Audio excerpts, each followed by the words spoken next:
ഞങ്ങളുടെ അയലക്കത്തൊരു കൊച്ചു തിരിച്ചു വന്നു, അല്ലെങ്കിൽ ഞങ്ങളുടെ പരിചയത്തിലുള്ള ഒരു പയ്യൻ തിരിച്ചു വന്നു, അവർക്ക് അവിടെ തീരെ പറ്റണില്ല എന്നൊക്കെ പറഞ്ഞിട്ട് പൊതുവെ അവിടെ പോയിട്ട് സ്റ്റുഡൻസിന് അവർ തിരിച്ചു വരാനുണ്ടാവാൻ സാധ്യതയുള്ള കാര്യങ്ങൾ നമുക്കൊന്ന് നോക്കാം.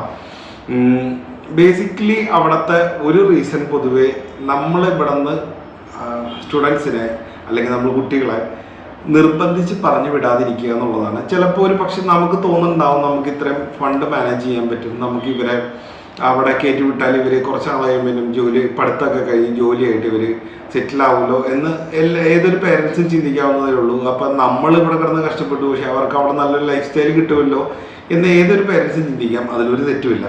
പക്ഷേ സ്റ്റുഡൻസും മെൻ്റലി ഇങ്ങനെ ഒരു രാജ്യത്ത് പോയി അവിടെ ഇത്രയും സ്ട്രഗിൾസ് ഫേസ് ചെയ്ത് അവിടെ സെറ്റിൽ ആവാൻ റെഡി ആണോ എന്നുള്ളത് ആസ് എ പേരൻറ്റ് നിങ്ങൾ അവരായിട്ട് ഡിസ്കസ് ചെയ്ത് ഉറപ്പിക്കേണ്ട ഒരു കാര്യമാണ്. കാരണം പൊതുവെ +2 കഴിഞ്ഞോ അല്ലെങ്കിൽ ഡിഗ്രി കഴിഞ്ഞിട്ടോ ഒരു വർക്ക് എക്സ്പീരിയൻസും ഇല്ലാതെ ചിലപ്പോൾ വലിയൊരു എക്സ്പോഷർ പോലും ഇല്ലാതെ ആയിരിക്കും പലപ്പോഴും പിള്ളേരുകൾ ഈ രാജ്യങ്ങളിലേക്കെല്ലാം പോകുന്നത്.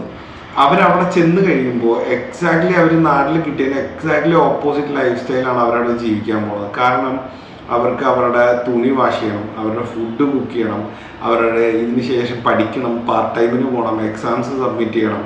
അപ്പം ഇങ്ങനെയുള്ള ഒരുപാട് ആക്ടിവിറ്റീസ് ഒരു സുപ്രഭാതത്തിൽ ഇവരുടെ തലയിലേക്ക് വരികയാണ്.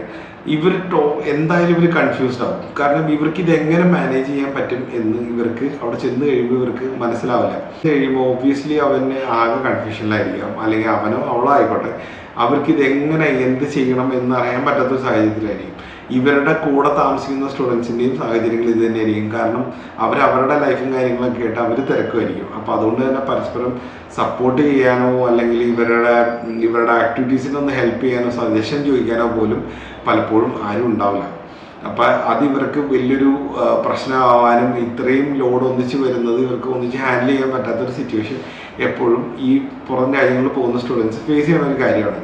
അപ്പം 100% അവർ ഇവിടുന്ന് പോകുന്നതിന് മുമ്പ് ഈ കാര്യങ്ങളൊക്കെ പറഞ്ഞു കൊടുത്ത് അവരെ പ്രിപ്പയർ ആക്കി ഇവിടുന്ന് പറഞ്ഞു വിടുക എന്നുള്ളത് ഒരു ഉത്തരവാദിത്വം തന്നെയാണ്. അപ്പം അത് ഇനി ഇൻ കേസ് ഇതെല്ലാം പറഞ്ഞു കൊടുത്തിട്ടും അവരുടെ അടുത്ത് ചോദിക്കുക, നിങ്ങൾക്ക് ഇത് പോകാൻ താല്പര്യമുണ്ടോ, ഇത്രയും ലോഡ് ഇതിനെ കൊണ്ട് അല്ലെങ്കിൽ മുള കൊണ്ട് എടുക്കാൻ പറ്റുമോ എന്ന് നിങ്ങൾ ചോദിക്കുക. ആസ് എ പേരൻറ്റ് ചോദിച്ചതിന് ശേഷം അവർ ഉറപ്പാണെന്നുണ്ടെങ്കിൽ മാത്രം അവരെ കൊണ്ട് എടുക്കാൻ പറ്റുന്നുണ്ടെങ്കിൽ മാത്രം അവരെ പറഞ്ഞു വിടുക. ഇവർ പലപ്പോഴും ഇവിടെ നിന്ന് കയറി അവിടെ ചെന്ന് കഴിയുമ്പോൾ ഇവർക്ക് നല്ലൊരു ജോലിയും പാർട്ട് ടൈം കാര്യങ്ങളെല്ലാം ആയിക്കഴിയുമ്പോൾ ഇവരുടെ അക്കൗണ്ടിലേക്ക് നല്ലൊരു എമൗണ്ടാണ് കിട്ടുന്നത്. കാരണം നാട്ടിൽ ഇത്രയും പൈസ ഹാൻഡിൽ ചെയ്ത് പരിചയമില്ലാത്ത ഒരു കാൻഡിഡേറ്റ് ഒരു ആളാണ് അവിടെ ചെന്നിട്ട് ഇത്രയും വലിയൊരു എമൗണ്ട് പൈസ ഹാൻഡിൽ ചെയ്യാൻ പോണത്. അപ്പോൾ ഒബ്വിയസ്ലി ഇവർക്ക് അട്രാക്ട് ചെയ്യണ ഒരുപാട് കാര്യങ്ങൾ, ഇപ്പോൾ ഫോണ്, അതുപോലെ തന്നെ ഏറ്റവും ലേറ്റസ്റ്റ് ഗാഡ്ജറ്റ്സ് കാര്യങ്ങൾ എല്ലാം ഇവർക്ക് ഈ ഒരു പൈസ കൊണ്ട് ഇവർക്ക് മേടിക്കാൻ പറ്റും. ക്ലോത്തിങ്ങോ ഒക്കെ ഇവർ പോയി മേടിക്കാനുള്ള സാധ്യതകൾ വളരെ കൂടുതലാണ്. അപ്പം അങ്ങനെ മേടിക്കുമ്പോൾ ഇവർക്ക് ഇവരുടെ ബഡ്ജറ്റ് മെയിൻറ്റെയിൻ ചെയ്യാനായിട്ട് ഇവർക്ക് പറ്റാത്തൊരവസ്ഥ വരും. ഫീസ് അടയ്ക്കാനോ അല്ലെങ്കിൽ ബാക്കിയുള്ള റൂം റെൻറ്റ് എക്സ്പെൻസസ് കാര്യങ്ങളൊക്കെ മാനേജ് ചെയ്യണമെങ്കിൽ ഇവർക്ക് ഒരുപാട് കോംപ്ലിക്കേഷൻസ് ഇവർ ഫേസ് ചെയ്യും. അപ്പം അങ്ങനെ ഇത് ഫേസ് ചെയ്യേണ്ടി വരുമ്പോൾ ചിലപ്പോൾ ഇവർ അവസാനം ഒരു ഫിനാൻഷ്യൽ ക്രഞ്ചസിൽ വന്നിട്ട് ചിലപ്പോൾ ഇത് ഇട്ടിട്ട് പോകാനുള്ള സാധ്യതകൾ കൂടുതലാണ്. അപ്പം പോകുന്നതിന് മുമ്പ് ഇവരുടെ ഫിനാൻസ് എങ്ങനെ മാനേജ് ചെയ്യണം എന്ന് ഇവരെ പറഞ്ഞ് പഠിപ്പിച്ച് കൊടുത്തിട്ട് വേണം നമ്മൾ ഇവിടുന്ന് എപ്പോഴും കയറ്റി വിടാൻ വേണ്ടിയിട്ട്. ഇതിൻ്റെ ഇടയിൽ ഏറ്റവും കൂടുതൽ സ്റ്റുഡൻറ്റ് മിസ്സൗട്ടായി പോകുന്ന ഒരു കാര്യമാണ് ഇവരുടെ ഓൺ ടൈം പേപ്പേഴ്സ് സബ്മിഷൻ. എല്ലാവരും എന്നല്ല പറഞ്ഞ് പൊതുവെ ഇങ്ങനെ ഒരുപാട് റഷായിട്ട് നിൽക്കുന്ന സ്റ്റുഡൻസ് ചിലപ്പോൾ ലാസ്റ്റ് മൊമെൻറ്റിലായിരിക്കും ഇവരുടെ പേപ്പേഴ്സ് സബ്മിഷന് പോകുന്നത്. ഈ തിരക്കും കൊണ്ട് നടന്ന് ഇവരെ കൊണ്ട് അത് ആ സമയത്ത് ഇതിൻ്റെ റിവ്യൂ എടുത്ത് പേപ്പേഴ്സ് കറക്റ്റ് ചെയ്ത് സബ്മിറ്റ് ചെയ്യാനുള്ളൊരു എഫേർട്ടും ടൈമും പലപ്പോഴും സ്റ്റുഡൻസ് എടുക്കാതെ കണ്ടിട്ടുണ്ട്. അപ്പം ആ ഒരു കാര്യത്തിൽ ഇവർ ഈ പേപ്പേഴ്സ് എങ്ങനെ പ്രിപ്പയർ ചെയ്യണം, ഇതിൻ്റെ എന്ന് സബ്മിറ്റ് ചെയ്യണം, റിവ്യൂസ് എങ്ങനെ എടുക്കണം എന്നുള്ള കാര്യങ്ങളൊക്കെ ആദ്യമേ ഇവിടുന്ന് പറഞ്ഞു വിട്ടാൽ ഇവർക്ക് ഈ on time submission correct last moment submission വരുമ്പോൾ ചിലപ്പം ഈ ലെറ്റേഴ്സ് പേപ്പർ കണ്ടിട്ട് പോലും ഉണ്ടാവില്ല. അപ്പോൾ ഇവർ ചിലപ്പോൾ ഇവർക്ക് ഈ പേപ്പേഴ്സ് ഇവരെ തോപ്പിക്കാനോ അല്ലെങ്കിൽ റീസിറ്റിങ്ങിന് ഇരുത്താനോ സാധ്യത വളരെ കൂടുതലാണ്.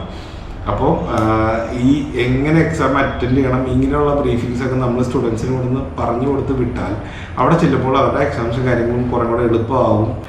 അതുപോലെ മറ്റൊരു കാര്യമാണ്, വെരി ഇമ്പോർട്ടൻ്റ് ആയിട്ടുള്ള കാര്യമാണ്, സ്റ്റുഡൻറ് വിസയിൽ അവിടെ സ്റ്റുഡൻസ് നിൽക്കുമ്പോൾ അറ്റൻഡൻസ് മെയിൻറ്റെയിൻ ചെയ്യുക എന്നുള്ളത്. കാരണം മിനിമം ഒരു 60 to 80% അറ്റൻഡൻസ് എല്ലാ യൂണിവേഴ്സിറ്റീസും സ്റ്റുഡൻസിനോട് ചോദിക്കാറുണ്ട്. ആഴ്ചയിൽ ചിലപ്പോൾ 2-3 ദിവസമാണ് ഇവർക്ക് ക്ലാസ്സുകൾ തന്നെ ഉണ്ടാവുള്ളൂ. അപ്പോൾ ഈ 2-3 ദിവസം ഇവർ പ്രോപ്പറായിട്ട് ഫുൾ ടൈമായിട്ട് ക്ലാസ് അറ്റൻഡ് ചെയ്തിട്ടില്ല എന്നുണ്ടെങ്കിൽ ഇവർക്ക് ഇവരുടെ അറ്റൻഡൻസിലുള്ള നമ്പേഴ്സിൽ വലിയൊരു വേരിയേഷൻ വരും.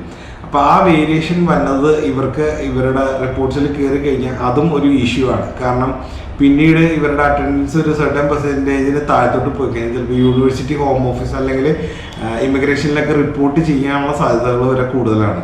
അപ്പോൾ പലപ്പോഴും സ്റ്റുഡൻസ് ഇപ്പോൾ ആഴ്ചയിൽ 2 ദിവസം, ഈ ഒരാഴ്ചയല്ലേ എന്ന് വിചാരിച്ചാലും ചിലപ്പോൾ ആഴ്ചയിൽ 2 ദിവസം ക്ലാസ് ഉണ്ടാവുള്ളൂ. അപ്പോൾ ടോട്ടലി അപ്പം തന്നെ നോക്കുമ്പോൾ 70% അടുത്ത് ആ ഒരു ടോട്ടൽ മാസത്തെ അറ്റൻഡൻസ് എത്തും. അപ്പം അത് പിന്നീട് ഇവരുടെ കാര്യങ്ങൾക്കൊക്കെ റിസ്ക്കായി മാറും. അപ്പം ഇവരുടെ അറ്റൻഡൻസും കാര്യങ്ങളെല്ലാം മാൻഡേറ്ററി ആയിട്ട് മോണിറ്റർ ചെയ്യാനും അതുപോലെ തന്നെ അറ്റൻഡൻസ് മെയിൻറ്റെയിൻ ചെയ്യാനും കാര്യങ്ങളെല്ലാം ഇവരെ നമ്മൾ ബ്രീഫ് ചെയ്തിട്ട് വേണം ഇവിടുന്ന് പറഞ്ഞു വിടാൻ വേണ്ടിയിട്ട്.